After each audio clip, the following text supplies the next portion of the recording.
어머님이 계속 이렇게 나오신다면 저희도 다 방법이 있어요. 이제 빨리 결정해 주세요. 이 집 명예 저희한테 돌려주실 건지 마실 건지. 내가 그거는 신중하게 결정을 해보고 얘기해 준다고 하지 않았니? 어머님이 오늘 안에 결정을 안 해주시면 저희도 다 방법이 있어요. 어머님 요양원에 모시는 것도 고려를 해보려고 해요. 방금 뭐라고 했니? 요양원? 나를 요양원에 보내겠다고? 네, 솔직히 어머님, 요즘 좀 위태로워 보이는 거 알고 계세요? 혼잣말도 막 중얼중얼 하시고 우울해 보이시기도 하고 그런 모습 볼 때마다 저도 남편도 위태롭다고 생각했어요. 어머님이 결정을 안 하신다면 저희도 이렇게 극단적인 결정을 내릴 수밖에 없어요.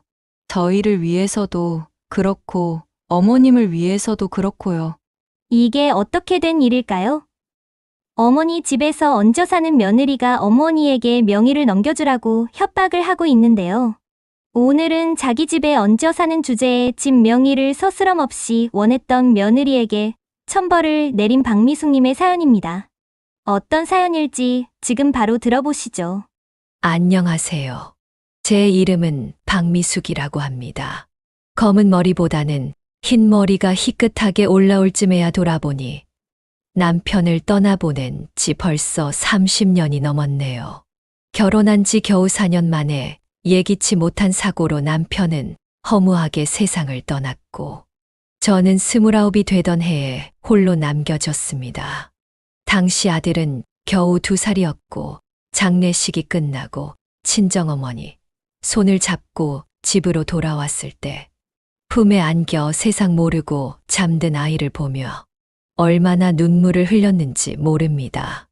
남편이 세상을 떠난 건 제 잘못이 아니었지만 마치 아들에게 죄를 진 사람 마냥 아들 얼굴을 바라보는 것조차 미안했던 시절이 있었습니다. 하지만 저는 눈물만 흘리고 있지는 않았습니다.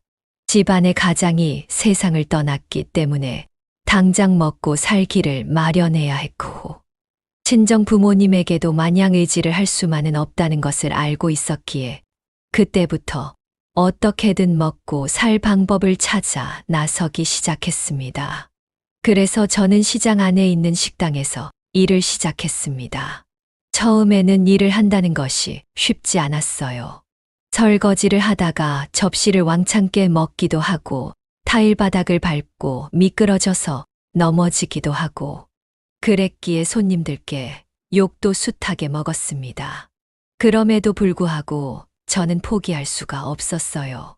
저만 바라보고 있는 아들 때문에 욕을 먹어도 다쳐도 힘들어도 꿋꿋이 일을 했습니다. 그렇게 힘들게 일한 후 월급을 받고 나면 저도 모르게 눈물이 펑펑 쏟아져 나오곤 했죠. 일을 해서 번 돈은 방세를 제외하고는 대부분 아들에게 투자했습니다. 저를 위해서는 단 한 푼도 쓰지 않았기에 어느 날은 같이 일하는 주방 이모님께서 제게 이렇게 물어보셨습니다. 미숙 씨? 미숙 씨는 본인을 위해서 투자를 안 하는 사람이야. 네, 그게 무슨... 아니, 맨날 같은 옷에 같은 신발만 신고 다니잖아. 미숙 씨 신발 밑창 다 떨어져서 덜렁거리고 있는 거 모르지? 어지간하면 신발도 좀 새 걸로 사 신고 옷도 좀 사 입고 그래. 그거 뭐 그렇게 비싸다고 아껴. 돈 아꼈다가 저승 갈 때 가지고 가게? 그냥 딱히 필요성을 못 느껴서요.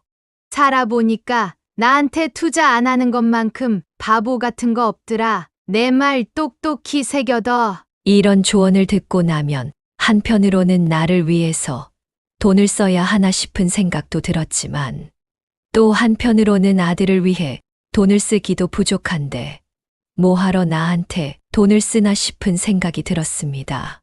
그래서 저는 최대한 저렴한 옷을 사 입고 최대한 저렴한 신발을 사 신었고 아들에게는 최대한 좋은 것 하나라도 더 해주려고 노력했습니다. 그런 저의 눈물 나는 노력을 알아준 듯 아들은 별탈 없이 건강하게 잘 자라주었습니다. 가끔은 제가 일하는 식당으로 찾아와 우직하게 일손을 돕기도 해서 다른 직원분들이 부럽다고 할 정도였죠. 아들 녀석 하나 참 듬직하게 잘 키워놨다는 소리를 들으면 밥을 안 먹어도 든든함이 절로 느껴졌습니다. 아들을 위해서 열심히 시간을 투자한 것이 헛되게 느껴지지 않았다고나 할까요? 그렇게 아들은 사춘기를 조용하게 보냈고 학교도 무탈하게 졸업을 할 수 있었습니다. 대학은 지방에 있는 국립대학교를 들어갔는데 기숙사에 들어가기 위해 집을 떠나면서 어찌나 제 걱정을 하던지 기차를 타러 가는데도 몇 번을 뒤돌아보고 나서야 발을 뗄 정도였습니다. 항상 딱 달라붙어 살다가 떨어져 살려니 적응이 잘 되지 않았지만 그래도 아들이 매일같이 안부 전화를 해준 덕에 공백을 크게 느끼지 않을 수 있었습니다. 엄마, 점심밥은 챙겨 드셨죠? 다른 건 몰라도 밥은 꼭 챙겨 드셔야 돼요. 그럼 당연히 밥 잘 챙겨 먹었지. 우리 아들도 안 굶고 잘 먹고 다니고 있지. 학교 수업은 어때? 친구들하고는 사이좋게 지내고 있고. 당연하죠. 제가 누군데요? 저는 항상 엄마 걱정만 하고 있어요. 이번 주말에 내려갈게요. 아들은 제게 마치 딸 같은 존재였습니다. 살갑고 애교도 많고 착하고 저를 참 잘 챙기는. 옆에 두면 외로운 줄 몰랐고 시간 가는 줄도 모를 정도로 즐거운 아이였죠. 시간이 흘러 아들은 졸업 후 서울에 있는 회사에 취업을 할 수 있었습니다. 기숙사에서 원룸 자취방으로 옮겼고 또 새로 회사에 다니기 시작하면서 아들은 연락해 오는 횟수가 점점 줄어들었습니다. 솔직히 말해서 서운하지 않다면 거짓말이었어요. 매일같이 연락을 주다가 또 안 주면 괜히 기분이 싱숭생숭하고 그렇잖아요. 하지만 저는 이해했습니다. 아들이 막 사회생활을 시작했다는 것을 알고 있었기 때문에 굳이 연락을 하는 거나 혹은 찾아와 주지 않는 걸로 서운함을 토로하지는 않았죠. 아들도 바쁜 시간을 쪼개어 틈틈이 제게 짧게라도 전화를 해주기도 했고요. 그러던 어느 날 갑자기 아들이 주말에 집에 오겠다고 전화를 걸었습니다.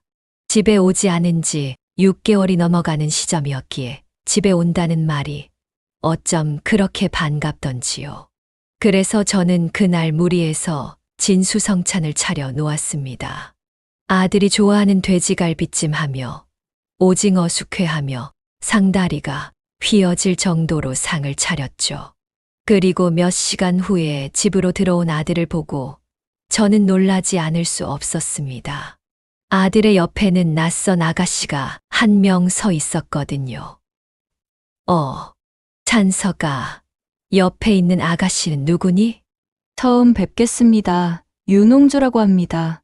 어머니, 제 여자친구예요. 오늘 정식으로 소개시켜 드리고 싶어서 데리고 왔어요. 괜찮죠? 그래, 괜찮고 말고 어서 들어와요. 얘는 여자친구를 데리고 올 거면 데리고 온다고 언질이나 좀 해주지. 놀랐잖아. 별안간 찾아온 아들의 여자친구에 저는 살짝 긴장을 했습니다. 아들이 여자친구가 있는 줄도 몰랐고 이렇게 데리고 올 거라는 생각은 더더욱 못했거든요. 그래서 일단 급한 대로 밥 한 공기를 덮어서 같이 식사를 하는데 가만히 지켜본 아들의 여자친구는 참으로 단아해 보였습니다. 밥도 소리내지 않고 얌전하게 꼭꼭 씹어서 먹고 음식 칭찬도 적절하게 해주고 딱히 별말은 하지 않았는데도 행동이나 말투에서 어떻게 살아왔는지가 눈에 보이더라고요.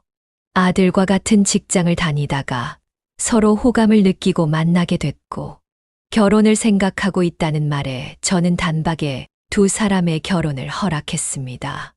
아들도 어차피 결혼 정년기이기도 했고 이렇게 얌전하고 예쁜 아가씨라면 분명히 둘이 잘 살 거라 생각했기에 딱히 고민할 필요가 없었습니다. 그렇게 일사천리로 결혼식을 올릴 수 있었는데 두 사람 사이에 가장 크게 가로막고 있는 것이 하나 있었습니다. 바로 신혼집이었지요. 여러분들도 아시는 것처럼 요즘 집값이 무척이나 비싸다는 것 다들 알고 계실 겁니다. 사회 초년생인 아들과 며느리에게는 대출금도 버거웠거니와 아파트를 살 돈도 없었고, 요즘은 전세 사기다 뭐다 워낙에 말도 많았기에 전세 아파트에 들어가는 것도 매우 망설이더라고요. 아들의 자취방에서 신혼을 시작하는 건 말도 안 되는 일이었기 때문에 저는 고민하다가 두 사람에게 제안을 했습니다. 너희만 괜찮다면 우리 집에 들어와서 같이 지내는 게 어떠니? 네. 어머니, 무슨 말씀이세요, 그게? 아니, 어차피 집값이 떨어질 일은 없을 거고, 너희가 원하는 아파트나 빌라 같은 데 들어가려면 어느 정도 돈도 모아놓고, 대출은 최대한 적게 받아야 할 텐데, 돈 모아놓으려면 우리 집에 살면서 알뜰살뜰 모으는 게 낫지 않을까 싶어서 언젠가 분가를 하게 되더라도 말이야. 어머님 정말 그렇게 해도 괜찮을까요? 어머님께 괜히 민폐 끼치는 건 아닐까 걱정이 돼서요. 얘는 정말 별소리를 다 한다. 가족끼리 한 지붕 아래 같이 사는데 민폐고 뭐고 할 게 뭐가 있다고 그러니. 그런 걱정하지 말고 편하게 몸만 들어와 몸만. 어차피 나 혼자 사는 집이라 방은 넘쳐나니까. 그런 결정해 주셔서 감사해요, 어머니. 저희 어머니한테 진짜 잘하겠습니다. 맞아요. 저희한테 집을 내어주신 만큼 저희도 최선을 다해서 어머님께 잘할게요. 아이들이 잘해주는 건 바라지도 않았습니다. 저는 그저 엄마 된 마음으로, 그리고 시어머니가 된 마음으로 아들과 며느리가 조금이나마 마음이 편하기를 바래서 이런 제안을 한 것이었어요. 그렇게 그날 이후 아들과 며느리는 저희 집으로 들어와 함께 살았습니다. 사실 속으로는 저도 걱정이 많았습니다.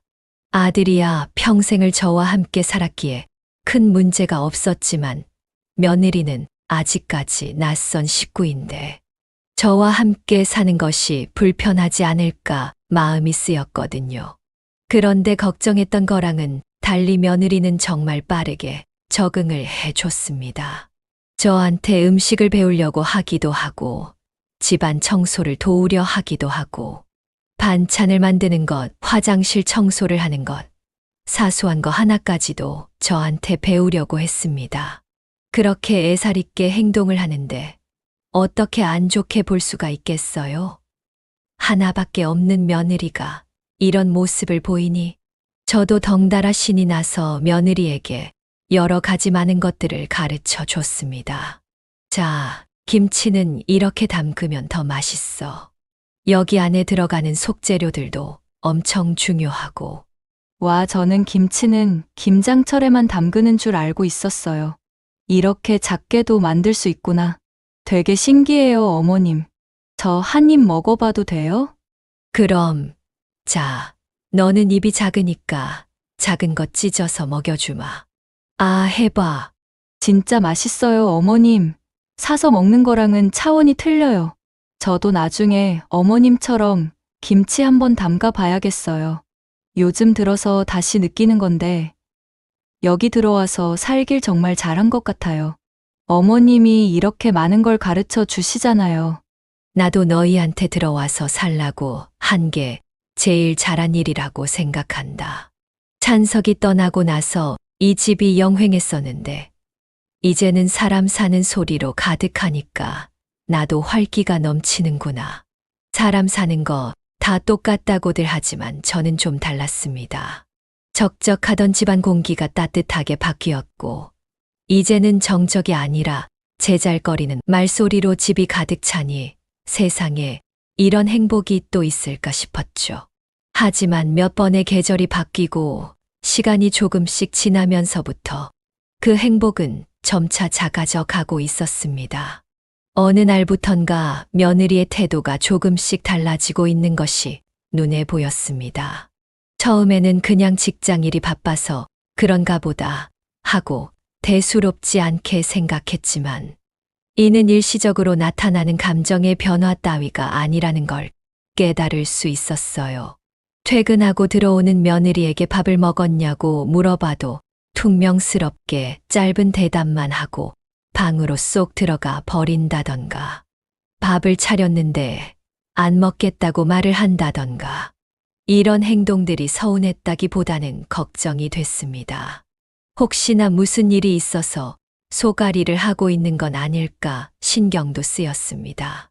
하지만 아들 앞에서는 생글생글 잘만 웃는 걸 보아하니 그건 또 아닌 것 같았고, 혹시나 제가 뭔가 며느리의 심기를 거슬리게 한 것이 있나 떠올려봐도 별 다른 건 없었습니다.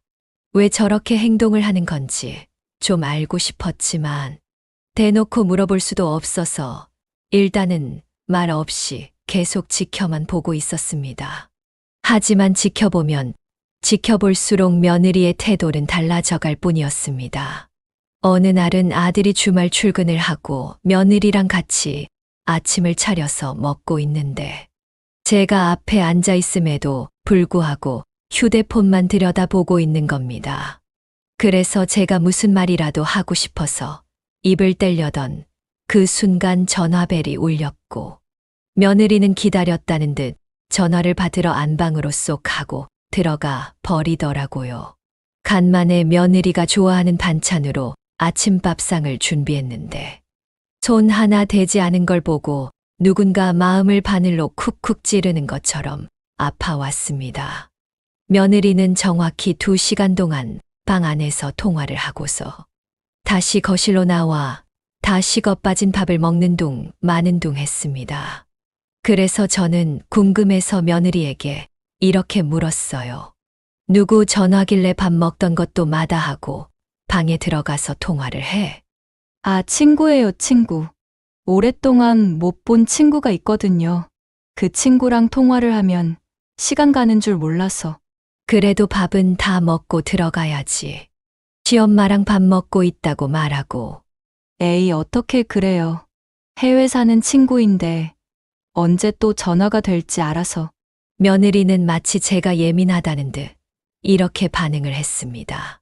처음으로 말 못할 서운함이 밀려왔어요. 오랫동안 못 본 친구는 중요하고 같이 사는 가족인 시어머니는 중요하지 않다는 말로 들렸거든요. 이렇듯 며느리는 아들의 앞에서는 콧소리를 내면서 제 앞에서 팔짱을 끼는 행동도 스스럼 없이 하곤 했지만 저랑 둘이 있을 땐 그저 감정 없이 무미건조하게만 대했습니다.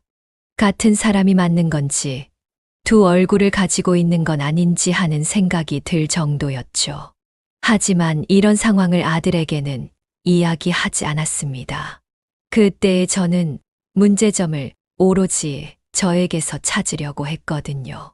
행동 하나하나를 되짚어 보면서 며느리에게 말실수라도 하나 한 게 있는지, 아니면 감정이 상할 수 있는 행동을 한 게 있는지 몇 번, 아니 몇백 번이고 되짚어 보기도 했습니다. 하지만 떠올리면 떠올릴수록 며느리에게 잘해준 기억밖에는 없었어. 며느리의 행동에 더욱 의구심을 가지게 됐습니다. 언제 한 번은 며느리가 주방에서 설거지를 하고 있길래 제가 다가가서 도와주려 하니 억지 웃음을 지으며 이렇게 말을 하더군요. 어머님, 주방이 좀 좁아서요. 이렇게 둘이서 나란히 서면 공간이 좁아서 설거지하기가 힘들어요. 그래도 혼자 하는 것보다는 둘이서 하는 게 훨씬 낫지 않니? 그리고 맨손으로 설거지를 하면 나중에 손이 다 트니까 고무장갑을 끼고. 걱정해 주셔서 감사한데요, 어머님.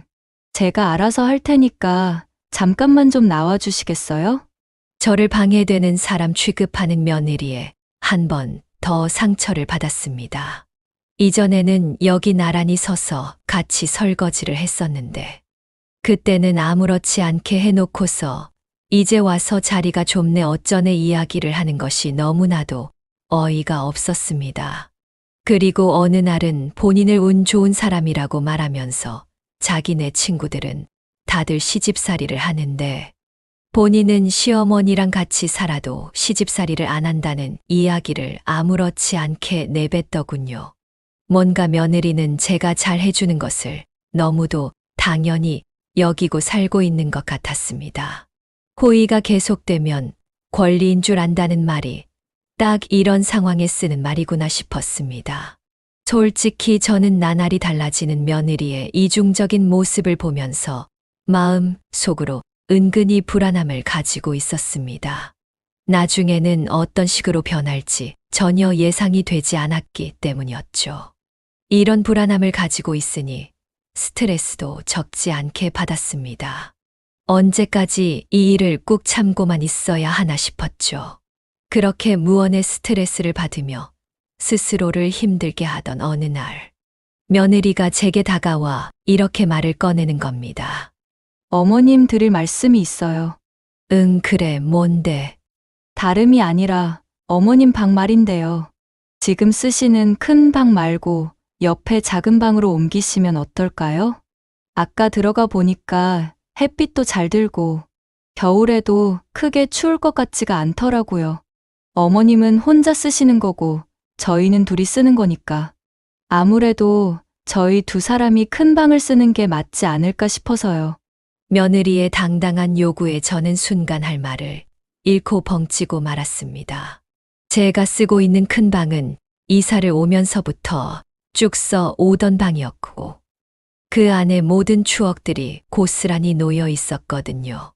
아들의 졸업 사진부터 시작해서 어릴 적 사진들도 있었고, 서랍장 안에는 중요한 것들이 모두 들어 있었기 때문에 방을 옮겨주는 건 현실적으로 어려웠습니다. 하지만 입 밖으로는 쉬이 어렵다는 말이 나오질 않았습니다. 생각을 해보면 아들이랑 며느리가 언제까지 저와 함께 살지 알 수가 없었고, 나중에 며느리가 임신이라도 하게 되어 손주가 태어난다면 방 사이즈가 큰 게 낫지 않을까 싶더군요. 한참을 고민하던 저는 결국 싫다는 말을 하지 못한 채 조용히 고개를 끄덕였습니다. 그렇게 옆방으로 짐을 천천히 옮기는데, 옮기다 보니 제가 아끼던 책이 없어져 있는 걸 보게 됐습니다. 젊었을 적부터 시작해서 지금까지도 꾸준히 읽어오던 책인데 어디 갔나 싶었죠. 제가 이리저리 뭔가 찾는 모습을 보이니 며느리가 다가와 제게 물었습니다. 어머님, 뭐 찾으시는 거 있으셔요? 너 혹시 파란색 표지로 된 책 본 적 없니? 좀 오래된 책이기는 한데 내가 아끼는 책이거든. 지금도 꾸준히 읽고 있었던 건데 내가 마지막으로 읽고 어디다 뒀는지 기억이 나질 않는구나. 아, 그거요? 그거 어머님 지금도 읽으시는 거였어요? 너무 낡고 해져 있어서 쓰레기인 줄 알고 버렸는데 죄송해요. 제가 같은 걸로다가 하나 새로 사드릴게요. 며느리의 당당한 말에 저는 대꾸조차 할 수가 없었습니다. 시어머니 방에 있는 거면 당연히 시어머니 물건이다 생각하고 건들지 않는 게 맞는 거 아닌가요? 남의 물건을 제 물건 마냥 함부로 버려대는 며느리의 태도를 보고서 저는 설명을 해 주어봐야 의미가 없을 거라 생각하고 입을 다물어 버렸습니다. 그렇게 작은 방을 쓰고 아들 내외는 큰 방을 쓰면서 지내던 어느 날, 며느리가 제게 뜬금없이 이런 얘기를 하는 겁니다. 앞으로 이 집안의 살림은 모두 자기가 맡겠다는 것이었죠. 얼마 전까지만 해도 이러쿵 저러쿵 불평불만만 늘어놓던 며느리가 갑자기 왜 이러는 건지, 뭔가 꿍꿍이가 있는 건지 신경이 쓰이기 시작했습니다. 그랬더니 며느리는 웃으면서 제 건강을 걱정해 주더군요. 제가 나이가 들어가는 게 눈에 보이니 저 대신 열심히 집안을 위해 일을 하겠다는 것이었습니다. 저는 사지욕신 멀쩡하고 기력이 떨어진 것도 아니었는데 말입니다. 그래서 얼마나 잘하나 보자 하면서 그렇게 하라고 했더니 어느 날은 장도 자기가 스스로 봐오고 청소도 스스로 하고 빨래도 돌리고 설거지도 알아서 척척 해내고 하더라고요. 그 모습을 보면서 다시 정신을 차린 건가 싶었습니다. 그렇게 의문스러운 나날들이 흘러가고 있던 어느 날 며느리는 제게 또 다시 뜬금없는 소리를 내뱉었습니다. 어머님, 혹시 연금 통장 가지고 계신 거 있으세요? 응, 통장이 있기는 하다만, 왜? 어머님만 괜찮으시면 제가 앞으로 통장 관리까지 다 해드리려고 해요. 뭐, 내 통장을 네가 왜 관리해 줘? 요즘 노인분들 대상으로 보이스피싱 사기가 많이 일어난다고 하더라고요. 어머님도 그런 전화가 오시면 혹시라도 통장 들고 은행부터 가실까 싶어서 제가 신경이 계속 쓰이더라고요. 그래서 그런 일을 미연에 방지하기 위해서 제가 미리미리 관리를 좀 해드리려고요. 다시 한번 말문이 턱 하고 막혔습니다. 아니, 말문이 막혔다기보다는 어떤 말을 해야 할지 감이 잡히질 않았습니다. 시부모의 자산 관리를 해주는 며느리가 있다는 이야기는 어렴풋이 듣긴 했는데, 며느리가 이런 제안을 하니 도무지 신뢰가 가질 않더라고요. 몇 달간 보여준 행실이 있는데 어떻게 섣불리 저희 통장을 맡길 수 있겠어요. 그런데 며느리는 그런 저의 생각과 불안까지도 모두 간파한 듯 저를 붙잡고 부탁이 아닌 설득을 하기 시작했습니다. 본인은 계산 같은 건 아주 철저하게 하는 타입이라며 자기를 믿고 통장을 맡기면 내역 같은 것도 파일에다가 딱딱 정리를 해서 체계적으로 자산을 관리해 주겠다고 이야기를 하더라고요. 그 말을 듣고 나서 저는 알아서 하라고 했습니다. 어디 해볼 테면 해보라는 식으로 통장을 건네주고 비밀번호까지 알려줬죠. 하지만 마음속으로는 여전히 며느리에 대한 불신이 있었습니다. 그래서 이 사실을 아들에게 넌지시 이야기를 해보려고 했지만 아들 역시도 요 근래 표정이 좋지 않았습니다. 계속해서 야근을 하고 집에 늦게 들어왔으며 얼굴에는 피로가 역력해 보였습니다. 대화를 할라치면 인상을 찌푸리며 말 없이 방 안으로 들어가곤 했기에 이 일에 대해 이야기를 할 수가 없었습니다. 괜히 아들에게 스트레스만 얹어주는 꼴이 되진 않을까 싶었거든요.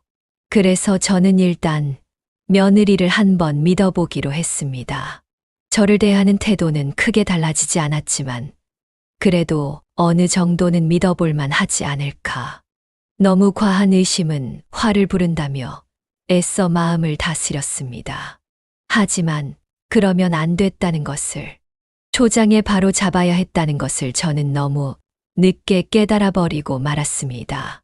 어느 날 도장이 필요한 일이 있어서 서랍 속에 있던 인감 도장을 찾는데 가만히 제 자리에 있어야 할 인감 도장이 보이질 않는 겁니다. 인감 도장은 중요한 거라서 분실을 하면 아주 큰일이 나는데 그게 없으니까 심장이 미친 듯이 뛰기 시작했습니다. 온 집안을 다 뒤져봐도 나오질 않더라고요. 밖에 외출을 했다가 나도 모르는 새에 흘렸나 아니면 가구 밑으로 들어가 버렸나 싶은 생각을 하다가 저는 조심스럽게 며느리에게 찾아가 물어봤습니다.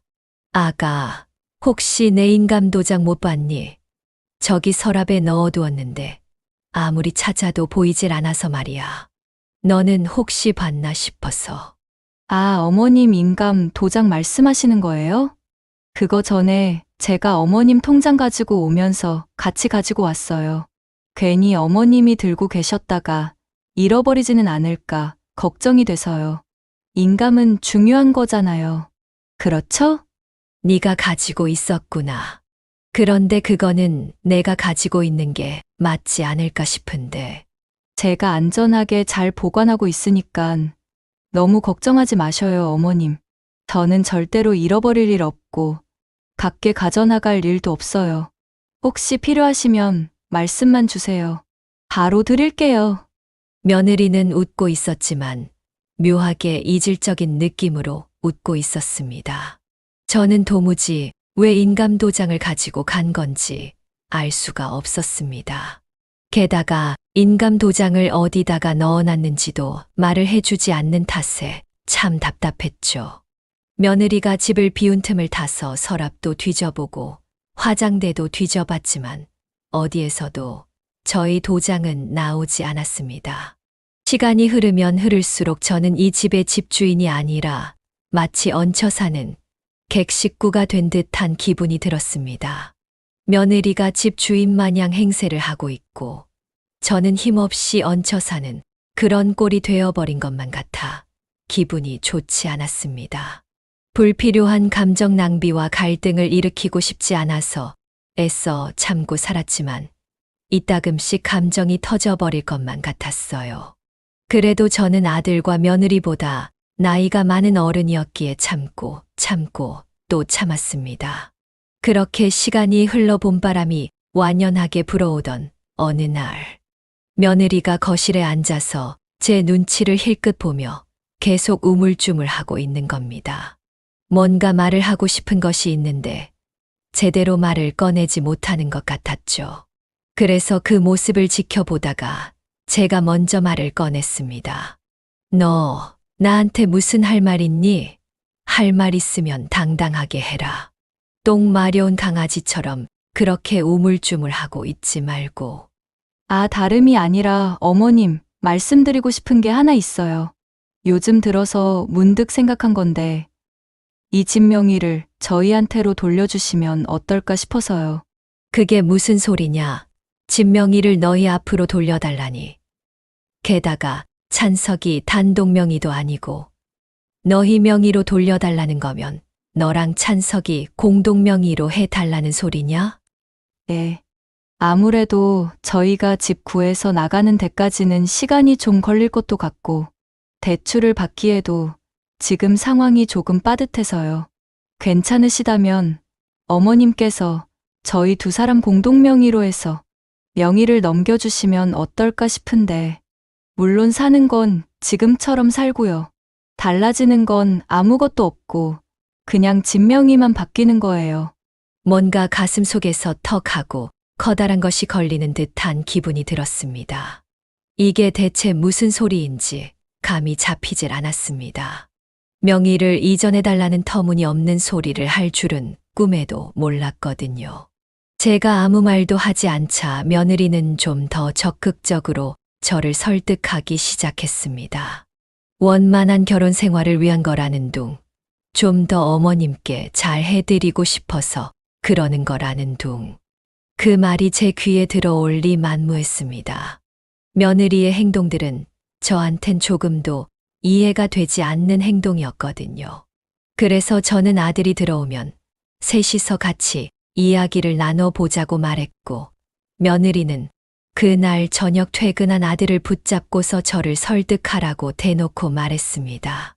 여보, 오늘 어머님께 얘기 드렸는데, 어머님께서 자기랑 이렇게 셋이서 이야기를 하는 게 낫지 않겠느냐고 하셔서, 집 명의 이전에 대한 이야기 말야, 자기가 다시 한번 자세하게 설명해 드리는 게 나을 것 같아.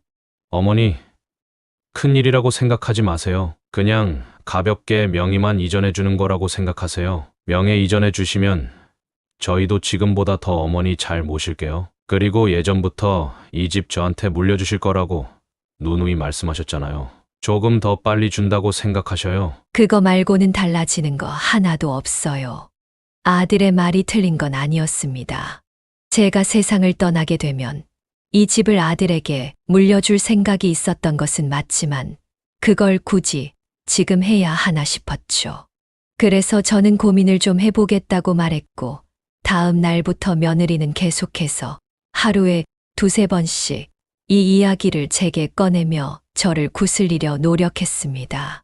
그럴 때마다 저는 생각을 좀 해보겠다면서 대화를 미루곤 했어요.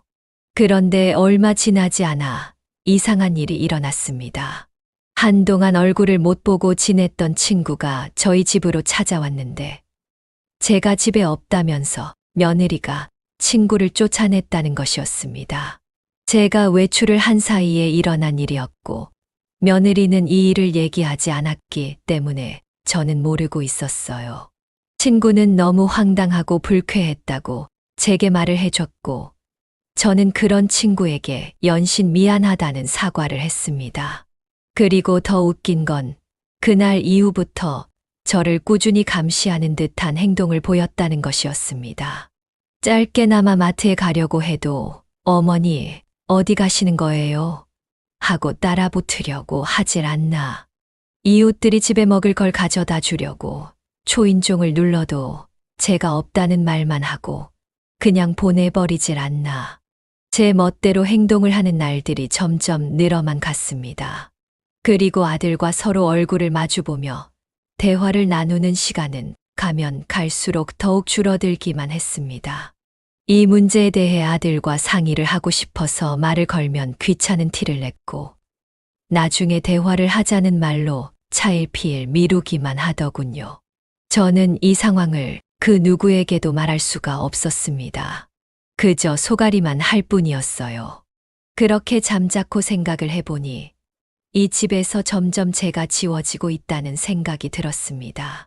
제 방도 아들 내외에게 뺏겨 제 통장과 인감 도장도 며느리가 가지고 가. 이제는 하다 못해 집 명의를 이전해 달라고 부탁을 한답시고 사람을 감시하려 들지를 않나. 솔직히 말하면 제 자신을 잃어가는 것 같아서 조금씩 우울감에 빠져들고 있었습니다. 그리고 얼마 지나지 않아 며느리는 제게 폭탄 선언을 했습니다. 어머님, 언제까지 결정을 미루실 거예요? 어머님이 계속 이렇게 나오신다면 저희도 다 방법이 있어요. 이제 빨리 결정해 주세요. 이 집 명예 저희한테 돌려주실 건지 마실 건지. 내가 그거는 신중하게 결정을 해보고 얘기해 준다고 하지 않았니? 어머님이 오늘 안에 결정을 안 해주시면 저희도 다 방법이 있어요. 어머님 요양원에 모시는 것도 고려를 해보려고 해요. 방금 뭐라고 했니? 요양원? 나를 요양원에 보내겠다고? 네. 솔직히 어머님, 요즘 좀 위태로워 보이는 거 알고 계세요? 혼잣말도 막 중얼중얼 하시고 우울해 보이시기도 하고 그런 모습 볼 때마다 저도 남편도 위태롭다고 생각했어요. 어머님이 결정을 안 하신다면 저희도 이렇게 극단적인 결정을 내릴 수밖에 없어요. 저희를 위해서도 그렇고 어머님을 위해서도 그렇고요. 아무리 집이 받고 싶어도 그렇지 어떻게 시어머니를 요양원에 보낸다는 소리를 할 수가 있나요? 저는 요양원에 들어갈 정도로 기력이 쇠하지도 않았을 뿐더러 정신도 말짱한데 말입니다. 그리고 며느리는 제게 그런 말을 하는데 그치지 않고 아들에게도 달려가서 제가 이상하다는 이야기를 미주알 고주알 주절거리기 시작했습니다. 제가 막 혼잣말을 했다느니 갑자기 표정이 일그러지면서 눈물을 터뜨렸다느니 모든 말들이 근거 없는 허위 사실이었죠. 놀랍게도 아들은 며느리의 말을 믿는 것 같았습니다. 정확하게는 아무 말도 하지 않았지만 그 눈빛이 말을 해주고 있었어요. 어떻게든 귀찮은 상황은 피하고 싶어서 입은 열지 않는 대신에 자기 아내 말을 더 믿는 듯 했죠. 그래야 일이 쉽게 풀릴 수 있을 테니까요.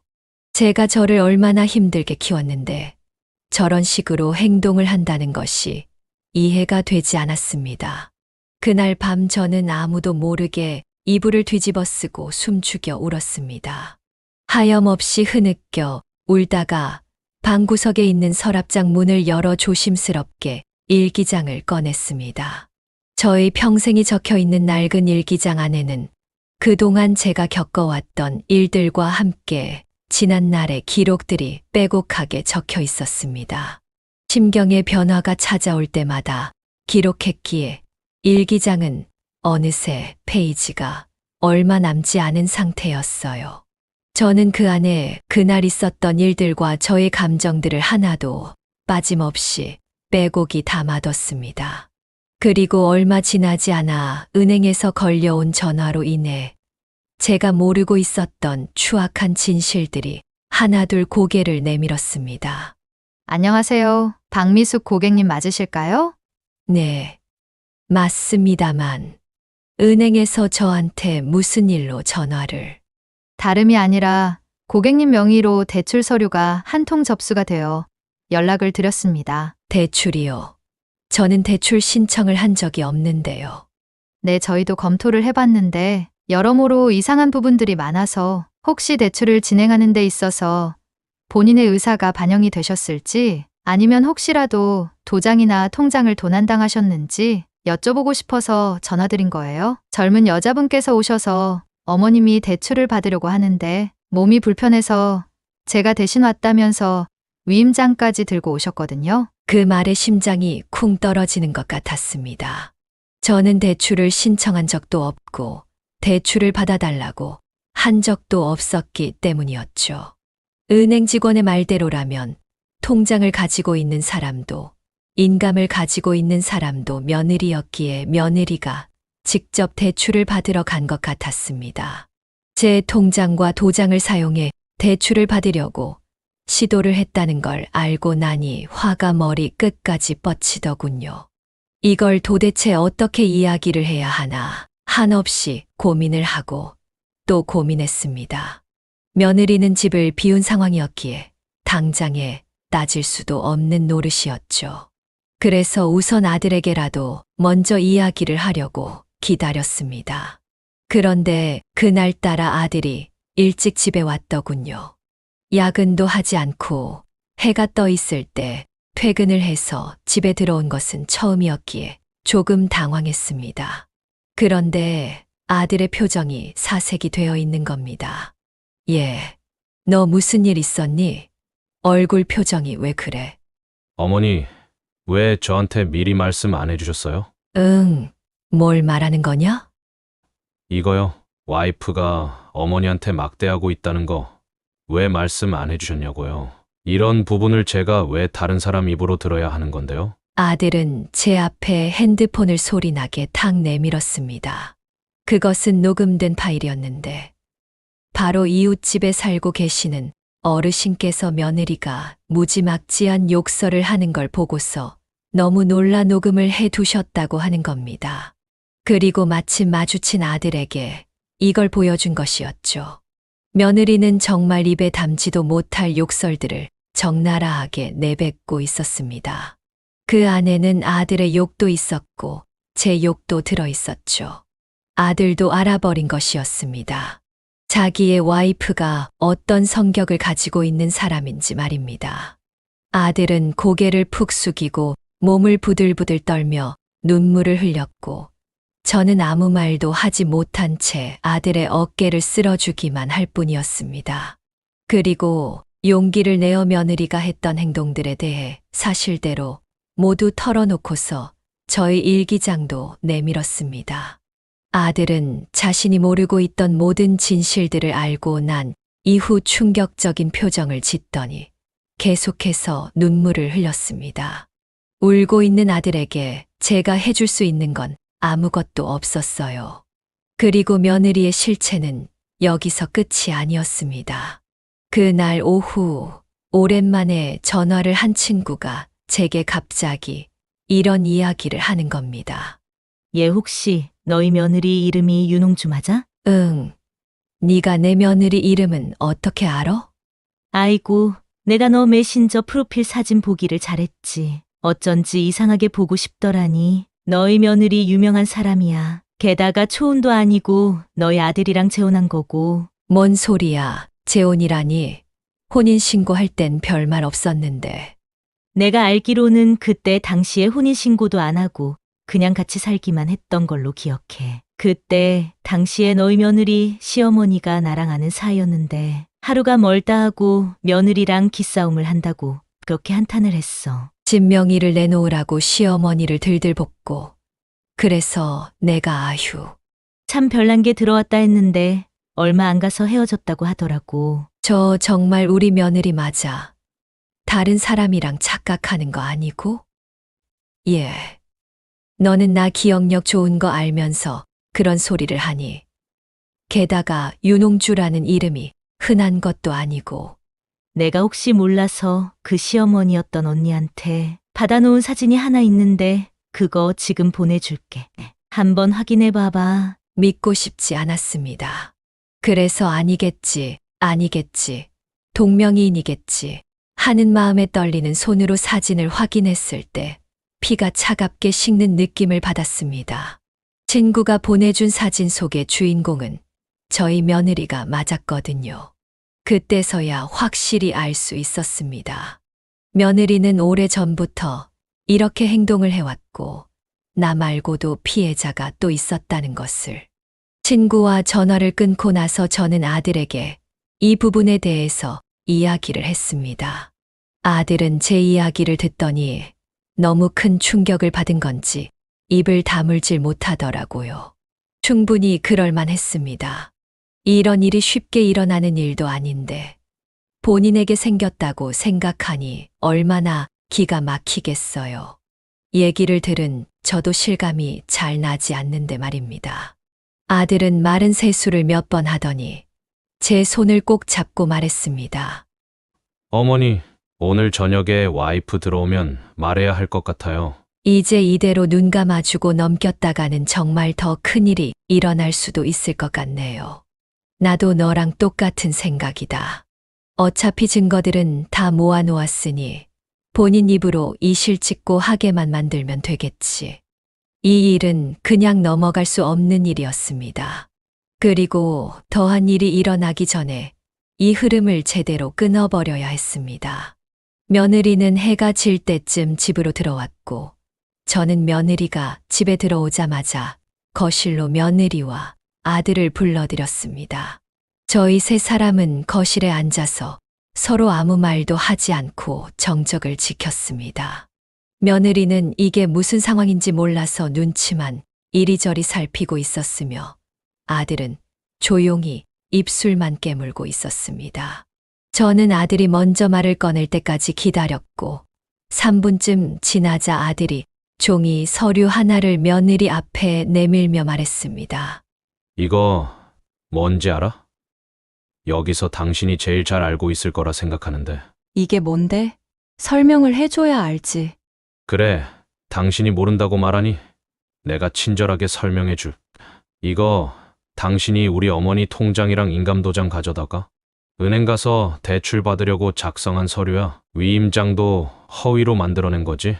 우리 어머니는 대출 받을 생각도 없었는데 몸 불편한 사람이라고 대신 대출 받으러 왔다고 말이나 하고. 무슨 말을 하는 거야, 찬석 씨. 그리고 이거 말고도 더 있어. 온 동네방네 사람들 앞에서 내 욕이랑 어머니 욕이랑 아주 신나게 했더라. 당신 목소리 당신이 한번 들어봐. 아들이 휴대폰을 꺼내 영상을 재생시키는 순간 며느리의 상스러운 욕설이 온 거실에 울려 퍼졌습니다.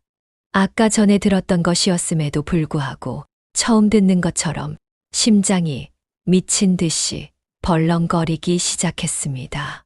저놈의 욕설은 들어도 적응이 안 됐고 마음이 진정이 안 되더군요.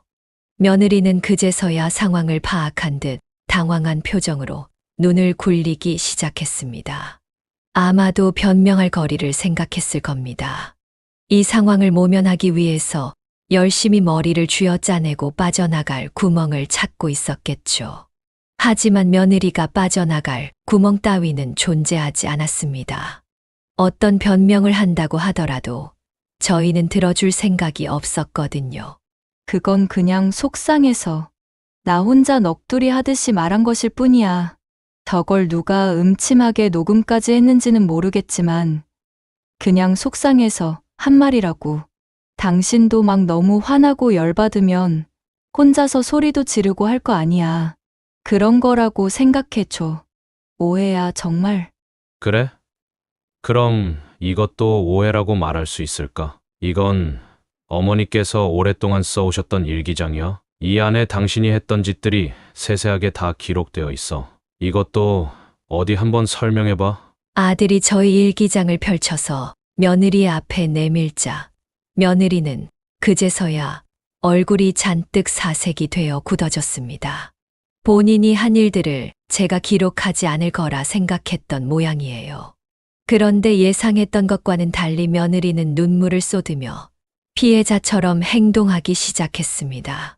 시집살이가 힘들었다는 한탄부터 시작해서 아들이 없었을 때 제가 본인을 괴롭혔다는 거짓말도 서슴없이 내뱉었고 심지어는 제가 본인에게 손까지 댔다고 주장을 하더군요. 모두가 저의 잘못으로 인해 본인이 어긋나게 됐다고 주장을 하는 겁니다. 저는 그걸 듣고 진짜 기도 안 찼어요. 정신이 나간 사람 같았습니다. 며느리의 읍소를 모두 들은 아들은 콧방귀를 뀌며 며느리에게 이렇게 말했습니다. 거짓말도 적당히 치는 게 좋을 거야. 언제까지 우리가 속아 넘어가 줄 거라 생각했어? 거짓말이 아니라 진짜야. 당신, 내가 솔직한 게 좋다며. 그래서 결혼한 거라며. 하늘에 대고 맹세도 할 수 있어. 내가 거짓말 치고 있는 게 아니라는 거. 내가 좋게 말할 때 그만하라고 했잖아. 거짓말 좀 그만 쳐. 나랑 우리 어머니 바보 아니야. 그리고 당신 거짓말 친 대가 톡톡히 치르게 될 거니까 각오하고 있어. 며느리는 아들의 고함 소리를 듣고 놀라서 딸꾹질을 하기 시작했습니다. 거짓으로 흘린 눈물이다 보니 눈도 빨개지지 않았고 눈물도 제대로 나지 않은 것 같더라고요. 화가 가라앉지 않은 아들은 며느리의 팔목을 잡고서 집 밖으로 쫓아내 버렸습니다. 그리고 방에 들어가 며느리의 짐을 대충 싸서 밖으로 내던져 버렸죠. 한동안 며느리의 우는 소리, 벨 누르는 소리, 문을 두드리는 소리가 반복해서 들려왔습니다. 그리고 1시간 정도를 그렇게 난동을 부리니 이내 조용해지더군요. 그리고 아들은 다음 날 날이 밝는 대로 변호사를 찾아가 상담을 받았습니다. 며느리가 했던 행동들이 정말 위법 행위가 적용될 수 있는지에 대해 물었더니 죄질이 나쁘다고 답변을 했다고 하더라고요. 남의 인감을 함부로 써서 대출을 받으려고 했다는 것부터가 우선은 큰 잘못이었고 위임장도 조작을 했기 때문에 확실한 처벌 대상이 된다고 하자 아들은 망설임 없이 며느리에게 소송을 걸었습니다. 그렇게 잡혀온 며느리는 경찰 조사를 받게 됐고 조사 과정에서 저희에 대한 것뿐만 아니라 각종 사기를 치고 있었다는 정황이 드러나게 됐습니다. 저희 집에 며느리를 들인 게 아니라 꾼을 데리고 살고 있었던 거라는 걸 알게 된 순간 온 몸에 소름이 쫙 끼쳤습니다.